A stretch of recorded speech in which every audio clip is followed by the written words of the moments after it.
ఆదికాండం బైబిల్లోని మొదటి గ్రంథం. దానిలోని గాథని 2 భాగాలుగా విభజించొచ్చు. 1 నుండి 11 అధ్యాయాలు దేవుని గురించి, ఈ లోకం గురించి చెబుతాయి. తరువాతి భాగం 12 నుండి 50 అధ్యాయాలు. ఈ గాథ అంతా అబ్రహాము అనే ఒక వ్యక్తి గురించి, అతని సంతానం గురించి రాసి ఉంది. ఈ 2 భాగాలు 12వ అధ్యాయం ప్రారంభంలోని ఒక చిన్న గాథ ద్వారా కలపబడ్డాయి. ఈ ఏర్పాటు మనం ఈ గ్రంథ సందేశాన్ని ఒకే మొత్తంగా ఎలా అర్థం చేసుకోవాలి అనే విషయంలో ఒక క్లూ ఇస్తుంది. అంతేగాక అది బైబిల్ అసలు గాథకు ఒక పరిచయంగా పనిచేస్తుంది. బైబిల్లోని 2వ వాక్యంలో వర్ణించిన అస్తవ్యస్తమైన చీకటి పరిస్థితిని మార్చి దేవుడు ఏ విధంగా దానికి ఒక క్రమాన్ని, సౌందర్యాన్ని, మంచితనాన్ని కల్పించాడో అనే వర్ణనతో ఈ గ్రంథం ప్రారంభమవుతుంది. దానిలో నుండి దేవుడు జీవం నిలిచి ఫలించే విధంగా ఒక ప్రపంచాన్ని చేశాడు. తరువాత దేవుడు మానవులు అనే ఈ జీవుల్ని చేశాడు. వీరినే హీబ్రూ భాషలో ఆదాము అని పిలిచారు. ఆయన వారిని తన సొంత పోలికలో చేశాడు. అది దేవుడు చేసిన ప్రపంచంలో వారు పోషించాల్సిన పాత్ర, దాని ఉద్దేశాన్ని సూచిస్తుంది.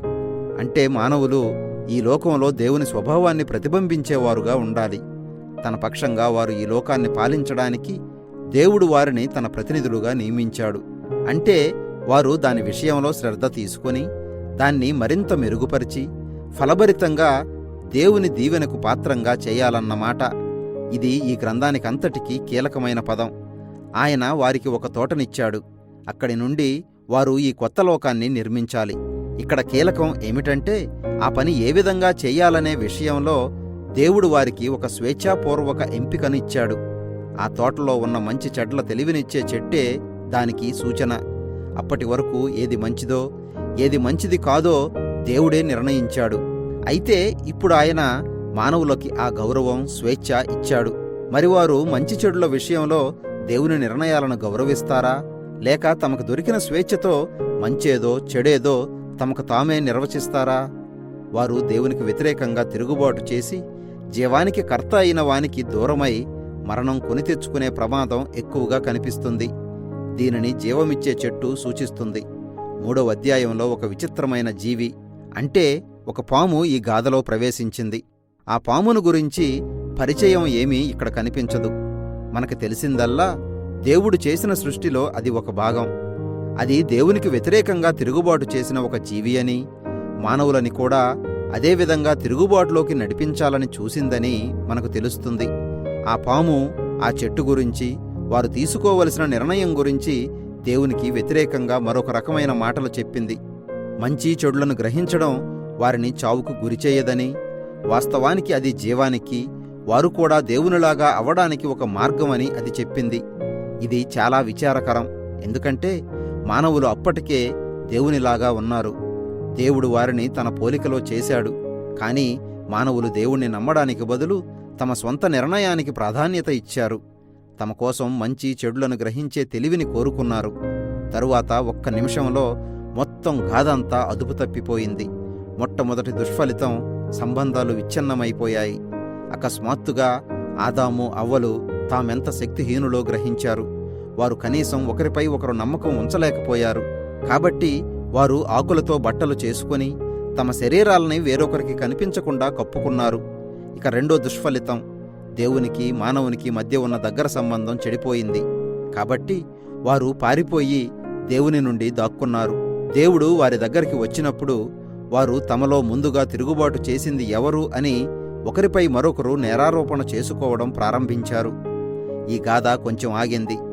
ఈ సమయంలో దేవుడు ఆ పాము, మానవులు చేసిన పని ఫలితంగా వారు పొందబోయే శిక్షలను వివరించాడు. పాము అప్పటికి విజయం సాధించినట్టు కనిపించినా అంతిమంగా అది ఓడిపోతుంది. అది మట్టి తిని బతుకుతుంది. ఆ స్త్రీ సంతానంగా వచ్చే ఒకడు ఆ పాము తలపై ప్రాణాంతకమైన దెబ్బ కొడతాడని దేవుడు వాగ్దానం చేశాడు. ఇది చాలా గొప్ప వార్తగా కనిపించవచ్చు గాని దానికి బదులుగా పెద్ద వెల చెల్లించాల్సి ఉంది. ఎందుకంటే ఆ పాము కూడా తాను దెబ్బతినే ముందుగా స్త్రీ సంతానమైన ఆ వ్యక్తి మడమపైన కాటు వేస్తుంది. ఈ గాయపడే విజయశీలుని గురించిన వాగ్దానం చాలా విచిత్రంగా ఉంది. అయితే ఇప్పటి వరకు జరిగిన గాథ చూస్తే ఇదంతా దేవుని కృపాకార్యం అని మనకు తెలుస్తుంది. మానవులు తిరుగుబాటు చేశారు. మరి దేవుడేం చేయబోతున్నాడు? వారిని విమోచిస్తానని ఆయన వాగ్దానం చేశాడు. అయితే అది మానవుడు తీసుకున్న నిర్ణయపు ఫలితాన్ని మాత్రం తీసివేయదు.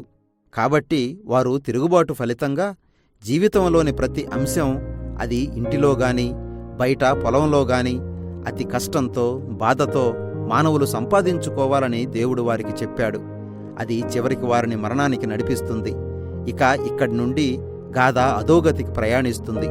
3 నుండి 11 అధ్యాయాలు ఈ తిరుగుబాటు ఫలితంగా మానవ సంబంధాలు ఏ విధంగా ప్రతి స్థాయిలో దిగజారిపోయాయో వివరించాయి. ఇక్కడ 2 అన్నదమ్ముల గాథ చూస్తాం, కయీను, హేబేలు. కయీను తన తమ్ముడంటే ఎంత అసూయ చెందాడంటే అతణ్ణి చంపెయ్యాలనుకున్నాడు. శోధనకు లొంగిపోవద్దని దేవుడు అతనిని హెచ్చరించాడు. కాని అతడు వినకుండా తన తమ్ముణ్ణి పొలంలో చంపేశాడు. కయీను వెళ్లి ఒక నగరాన్ని నిర్మించాడు. అదంతా హింస, అణిచివేతతో నిండిపోయింది. లెమెకు గాథలో అది ప్రతిబింబించింది. బైబిల్లో ఒకరికంటే ఎక్కువ భార్యలను చేసుకున్న వారిలో ఇతనే మొదటివాడు. వారిని అతడు ఏదో ఒక వస్తు సామాగ్రిలాగా పోగుచేసుకున్నాడు. కయ్యను కంటే ఎక్కువగా హింస జరిగించడంలో తాను ఎంత మించిపోయాడో దానిని వివరిస్తూ అతడు ఒక పాట పాడాడు. దీని తరువాత దేవుని కుమారులు అనే వారి గురించిన విచిత్రమైన గాథ చూస్తాం. వారు దుర్మార్గమైన దేవదూతలకు చెందినవారు కావచ్చు, లేక వారు తమను తాము దేవతల నుండి వచ్చామని చెప్పుకున్న ప్రాచీన కాలంలోని రాజులు కావచ్చు. లెమెకులాగా వారు చాలామంది భార్యలను చేసుకుని నెఫీలులు అనే గొప్ప యుద్ధవీరుల్ని కన్నారు. వీటిలో ఏది నిజమైనా మానవులు దేవుని లోకంలో రాజ్యాలు నిర్మించి వాటిని హింస, అవినీతితో నింపేశారు. మానవాళి ఆ విధంగా తన ప్రపంచాన్ని ఒకరిని ఒకరు నాశనం చేసుకోవడం చూసి దేవుడు ఎంతో బాధపడ్డాడు. తాను సృష్టించిన ఈ లోకాన్ని కాపాడుకోవాలనే భారంతో దేవుడు దానిని ఈ మానవాళి దుష్టత్వం నుండి ఒక గొప్ప జలప్రళయంతో కడిగేయాలని నిర్ణయించుకున్నాడు. అయితే ఆయన నోవాహు అనే నీతిమంతుడైన ఒక వ్యక్తిని, అతని కుటుంబాన్ని ఆ జలప్రళయం నుండి కాపాడాడు. అతన్ని ఒక కొత్త ఆదాముగా ఆయన నియమించాడు. ఆయన తన దైవిక దీవెనను అతనికి తిరిగి ఇచ్చి ఈ లోకంలోకి వెళ్లి విస్తరించమని ఆజ్ఞాపించాడు. ఆ విధంగా మనకి తిరిగి నిరీక్షణ కలిగింది. అయితే నోవాహు కూడా విఫలం చెందాడు. అది కూడా ఒక తోటలోనే. అతడు వెళ్లి ఒక ద్రాక్ష తోటను నాటి దానిలో తాగి మత్తులో మునిగిపోయాడు. అప్పుడతడు తన గుడారంలో ఉండగా అతని కుమారుల్లో ఒకడు హాము అతడు సిగ్గుపడే పనిచేశాడు. ఇక్కడ మన కొత్త ఆదాము కూడా మొదటి ఆదాములాగా నగ్నంగా సిగ్గుపడి ఉండడం మనం చూస్తున్నాం. మానవాళి మళ్లీ పతనం కావడం ప్రారంభించింది. ఇది వారు బబులోను నగరం నిర్మించడానికి దారితీసింది. ప్రాచీన మెస్పటోమియా ప్రజలంతా ఒకచోట సమావేశమై వారు కనుగొన్న ఇటుక అనే ఒక కొత్త పరిజ్ఞానాన్ని ఉపయోగించడం ప్రారంభించారు. అప్పటి వరకు ఇంకెవరూ చేయలేని విధంగా వారు మరింత వేగంగా పెద్ద పెద్ద నగరాల నిర్మాణం చేయగలిగారు. వారు ఎత్తైన ఒక గొప్ప గోపురం కట్టి దేవతల దగ్గరికి చేరుకోవడం ద్వారా తమకి గొప్ప పేరు సంపాదించుకోవాలని నిర్ణయించుకున్నారు. అది మానవుల తిరుగుబాటుకి, వారి అహంకారానికి నిదర్శనం. తోటలో ప్రారంభమైన వారి తిరుగుబాటు పరాకాష్ఠకు చేరింది. కాబట్టి దేవుడు వారి గర్వాన్ని అణిచివేయడానికి వారిని చెదరగొట్టాడు. ఇక ఇక్కడ మనుషులు అనేక రకాల గుంపులుగా విడిపోయారు. అయినప్పటికీ వారు మొదటి నుండి ఉన్న తమ తీరును మార్చుకోలేదు. వారు మంచి చేయడానికి దేవుడెప్పుడూ వారికి అవకాశాలు ఇస్తూనే ఉన్నాడు. అయితే ఈ లోకం, దానిలోని మానవులు దానిని నాశనం చేస్తూనే ఉన్నారు. ఈ గాథలన్నీ మనకు చెప్పేది ఒకటే: దేవుడు మంచిదిగా సృష్టించిన ఈ లోకాన్ని మనం చెడ్డదిగా మార్చేశాం. ఎందుకంటే మంచేదో చెడేదో మనకై మనమే ఎన్నిక చేసుకోవడానికి నిర్ణయించుకున్నాం. కాబట్టి విచ్ఛిన్నమైన సంబంధాలు, కలహం, హింస, అంతిమంగా మరణంతో నిండిన ఈ లోకపు దుస్థితికి మనమే కారకులం అయ్యాం. అయితే ఇక్కడ ఇంకా నిరీక్షణ ఉంది. ఒకానొక రోజున స్త్రీ సంతానం నుండి ఒకరు వస్తారని దేవుడు వాగ్దానం చేశాడు. ఈ గాయపడిన విమోచకుడు పాపాన్ని, దాని మూలాన్ని ఓడిస్తాడు. అంటే మానవులు ఎంత దుర్మార్గులైనప్పటికీ ఈ లోకాన్ని దీవించి దానిని విమోచించాలని దేవుడు నిశ్చయించుకున్నాడు. ఇక్కడ మనకెదురయ్యే పెద్ద ప్రశ్న ఏమిటంటే, దేవుడు ఏం చేయబోతున్నాడు? ఈ భాగంలో కనిపించే ఒక వృత్తాంతం ఈ ప్రశ్నకి జవాబునిస్తుంది. ఆదికాండం 1 నుండి 11 అధ్యాయాలు చెప్పిన గాథని ఇప్పటి వరకు మనం చూశాం.